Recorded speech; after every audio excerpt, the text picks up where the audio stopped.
दोस्तों आपने कभी न कभी किसी कीटनाशक के पैकेट या डिब्बों को खेतों में प्रयोग करते समय उनके पीछे की तरफ में ऐसा वर्ग या चौकोना आकार का निशान तो देखे ही होंगे, जिसके नीचे के भाग में विभिन्न कलर के टैग जैसे लाल, पीला, हरा और नीला रंग के होते हैं।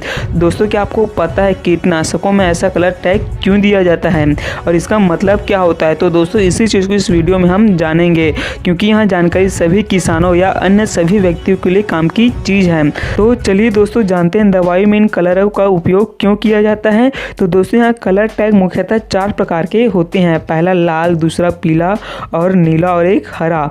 दोस्तों इसका मेन मतलब होता है कि कोई भी पेस्टिसाइड या इंसेक्टिसाइड कितना जहरीला होता है या उनको बताने का काम करता है। इस कलर के माध्यम से हम जान सकते हैं कि कोई भी दवा कितना खतरनाक है या जहरीला है। और दोस्तों आप यहाँ कलर सभी पेस्टिसाइड में भी देख सकते हैं, क्योंकि इंसेक्टिसाइड एक्ट 1968 के तहत यहाँ सभी दवाइयों में यहाँ चिन्ह का होना अनिवार्य है, ताकि कोई भी व्यक्ति इस चिन्ह को देखकर जान पाए कि कोई दवा कितना जहरीला है। तो चलिए दोस्तों हम बारी बारी से इन कलरों के बारे में जानते हैं कि कौन सी कलर की दवा कितनी जहरीला होता है। अगर बात करें हम रेड कलर की, तो आप इस चिन्ह को देखिए जिसमें नीचे की तरफ त्रिकोण का लाल रंग होता है और ऊपर खतरे का चिन्ह लगा होता है। दोस्तों इस कलर का मतलब होता है कि एक्सट्रीमली टॉक्सिक, मतलब यहाँ सभी कलर की दवाइयों की तुलना में सबसे ज़्यादा जहरीला।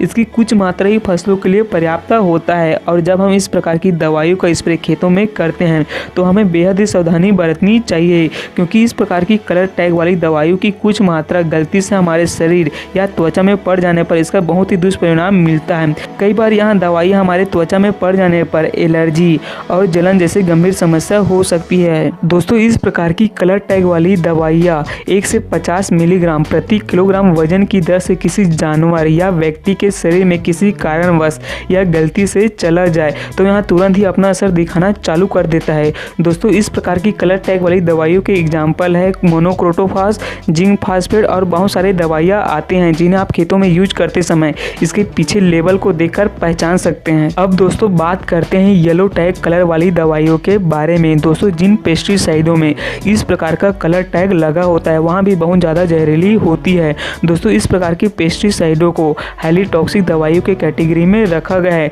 दोस्तों बट यहाँ लाल कलर के टैग वाली दवाइयाँ होती है उनकी तुलना में कम जहरीली होती है। इसकी 50 से 500 मिलीग्राम प्रति किलोग्राम की वजन की दर से किसी व्यक्ति या जानवर के शरीर में किसी गलती या कारणवश से चला जाए तो यहाँ अपना असर दिखाना चालू कर देता है। दोस्तों इस प्रकार के कलर टैग वाली दवाइयों के एग्जाम्पल है इंडोसल्फान, क्लोरोपाइरिफॉस, क्विनोलफास और साइफलमेथ्रिन जैसे दवाइयाँ आती है। इसके बाद हम देखते हैं नीला कलर टैग वाली इंसेक्टिसाइड के बारे में। तो दोस्तों जिन पेस्टिसाइड या इंसेक्टिसाइड के पीछे इस प्रकार का कलर टैग लगा होता है वहाँ लाल व पीली कलर टैग वाली दवाइयों की तुलना में कम जहरीली होती है। दोस्तों इस प्रकार के पेस्टिसाइड का एग्जाम्पल है मेलाथियान, थायराम और ग्लाइफोसेट जैसे दवाइयाँ। दोस्तों इस प्रकार के पेस्टिसाइड का प्रयोग हम अधिकतर सब्जियों में करते हैं, क्योंकि इंसेक्टिसाइड एक्ट 1968 के तहत अधिक जहरीली दवाइयों का प्रयोग हम सब्जियों में नहीं कर सकते हैं, क्योंकि सब्जियों की तुड़ाई हम समय समय पर करते रहते हैं। तो दोस्तों आप भी हमेशा ध्यान दीजिए कि कभी भी सब्जी या खाना बनाते समय सब्जियों को अच्छी तरह से पानी में धोकर ही बनाएं, क्योंकि उनमें भी पेस्टिसाइड की कुछ मात्रा लगी होती है। अब इसके बाद देखते हैं सबसे लास्ट और अंतिम कलर टैग वाली दवाइयों के बारे में। तो दोस्तों इस प्रकार की कलर टैग मुख्यतः हरे रंग की होती है और जिन पेस्टिसाइडों में इस प्रकार का कलर टैग लगा होता है वहाँ सबसे कम जहरीली होती है।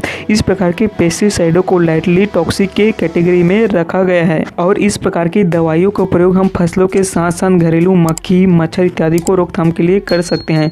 दोस्तों इस प्रकार के दवाइयों के एग्जाम्पल है मुख्यतः मैनकोजेब, स्ट्रेप्टोसाइक्लिन जैसे दवाइयाँ होती है। तो दोस्तों आज के लिए इतना ही। कभी भी दवाइयों का प्रयोग करते समय हमें सावधानी बरतनी चाहिए।